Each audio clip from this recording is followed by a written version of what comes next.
welcome to my channel. My name is Francisca, and in today's video I'll be talking about why you need to draft your patterns on paper first before cutting out on fabric, especially if you are a beginner. Even as a professional tailor, seamstress, or a sewist, you can make mistakes sometimes, and if you're working with expensive fabrics, you actually do not want to make mistake on those fabrics because they are expensive. They cannot just waste like when that. When you're making complex patterns, like maybe you're making a corset or a dress with lots of panels, you have no choice than to draft on paper. Do you understand? Now, if you're making a dress for a client, you don't want to cut first on the main fabric.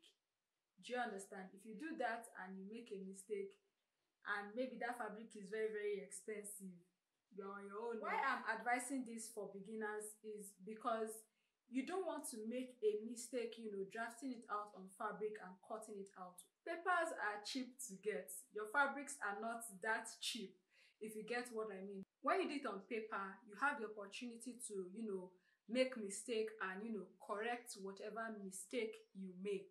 You see that for most of my tutorials, I actually, do this to make you have an understanding before going out to cut on fabric. Sometimes I make mistakes and I don't want to waste my fabric by cutting it directly on my fabric. Do you understand? If you're drafting on pattern paper, it gives you an opportunity to, switch your designs up. Maybe you are drafting a princess seam and one design just came to your head like, I prefer this one. No. You can quickly, do it on your pattern paper. But if you end up, starting your drafting on your fabric, you cannot make any changes to that. Alternatively, you can use the lining fabric to draft, the pattern and then use that to cut on the main fabric. If you want to use a lining for this, you need to use a stable lining.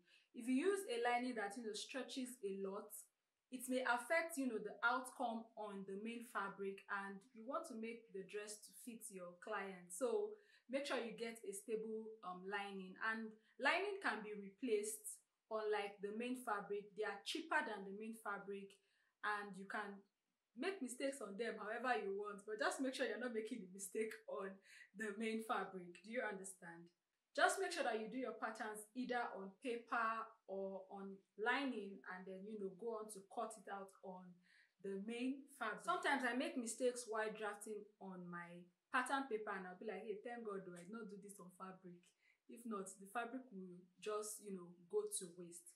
I hope these tips are helpful to you. If you enjoyed this video, please give it a thumbs up, subscribe to our channel, turn on the bell so you get updates when I post the next video, and I'll be seeing you in my next video. So please make sure to subscribe. Thank you and bye.